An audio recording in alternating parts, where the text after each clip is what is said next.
tela tá... Primeiro, voltando um pouco atrás, tem um problema do Eduardo Cunha e do Lúcio Funaro, né? Que o Lúcio Funaro é o operador financeiro do Eduardo, do esquema PMDB da Câmara, né? O esquema PMDB da Câmara é composto pelo presidente Michel, Eduardo, enfim, alguns outros membros. Eu fui lá dizer que, olha, o Eduardo está preso, o Lúcio está preso, e a gente paga lá uma mensalidade para o Lúcio, até hoje, e... Paga apenas para o Lúcio ou paga também para o Eduardo? Não, para o Lúcio é uma mensalidade, para o Eduardo foi um montante, a gente, depois que ele foi preso, a gente pagou 5 milhões de um saldo de dívida que ele tinha créditos, supostos créditos, né, por ilícitos lá de propina,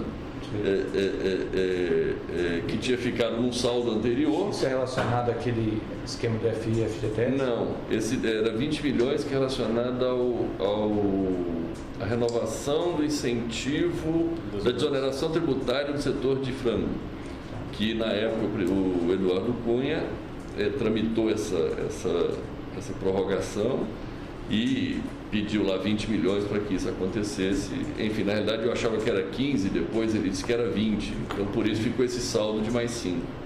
E aí eu fui lá falar com o presidente exatamente isso, que tinha acabado o saldo do Eduardo, que eu tinha pago tudo, estava tudo em dia, mas tinha acabado. Por outro lado, que eu seguia pagando o Lúcio R$400 mil por mês, e eu queria informar isso a ele e saber a opinião dele, né? Foi onde, de pronto, ele me disse que era importante continuar isso, e, enfim. E quando o senhor mencionou... Só um minuto. O FGTS, a propina paga anterior, já tinha sido acertado? Já tinha, isso é uma planilha antiga que chegou a valores... Esses valores existiram, foram pagos. Sim. Era pago a propina do FGTS para o Eduardo Cunha, era paga... Através do Lúcio. Era a planilha que eu chamava de planilha do Lúcio, né? Naquilo se creditava tudo, seja relativa ao Ministério da Agricultura, seja relativa à Caixa Econômica, seja relativa a esses negócios da Câmara. Só para eu entender essa situação, esses valores mensais que o senhor paga e continua pagando isso ao Lúcio, e o valor que pagou ao Michel, é para quê? Para garantir o silêncio deles?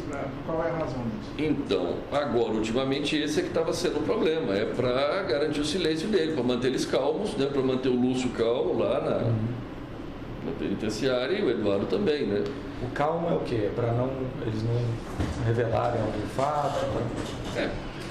Calmo, eu não sei como ficar calmo na cadeia, né? Mas para ficar em silêncio e não se revelarem, né? Enfim.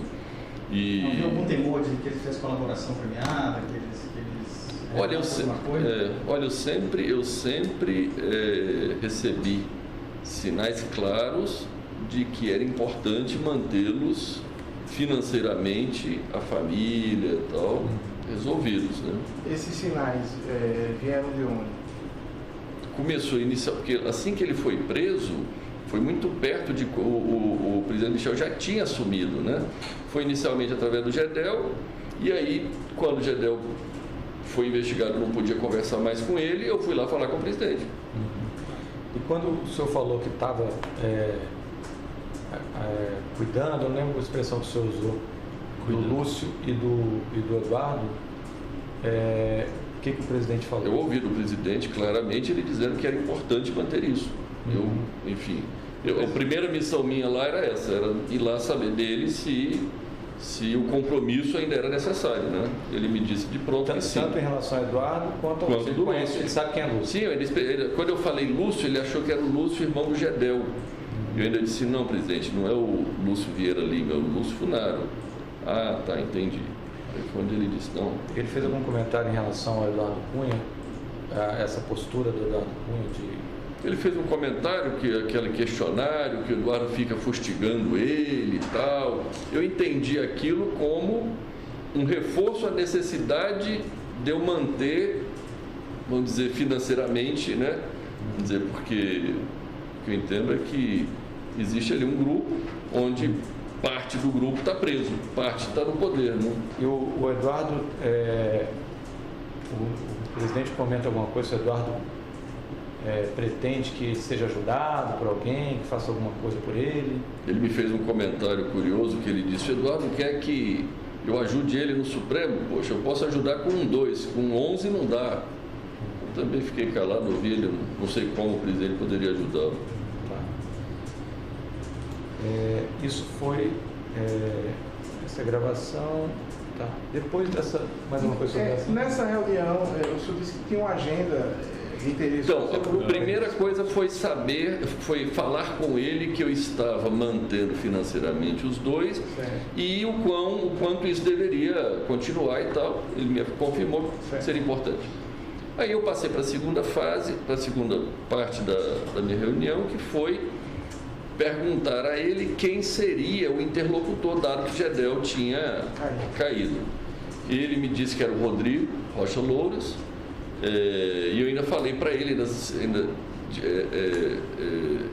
perguntei para ele, falei: o presidente, mas todos os assuntos que a gente conversa, assuntos, né, tem assuntos íntimos, né? Ele me disse com a palavra: o Rodrigo é da minha mais estrita confiança. Aí, depois dessa palavra, né, eu disse: tá bom, então, da agora para frente, não lhe incomodo mais, sigo falando com o Rodrigo.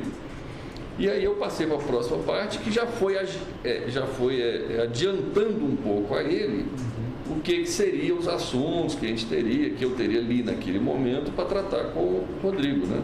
Foi onde eu comecei a perguntar o que é assuntos relativos à CAD, relativo à CVM, comentei sobre o problema do BN10, que tinha vetado uma operação nossa, e eu tive informações de que ele intercedeu pessoalmente a favor, tentando nos ajudar,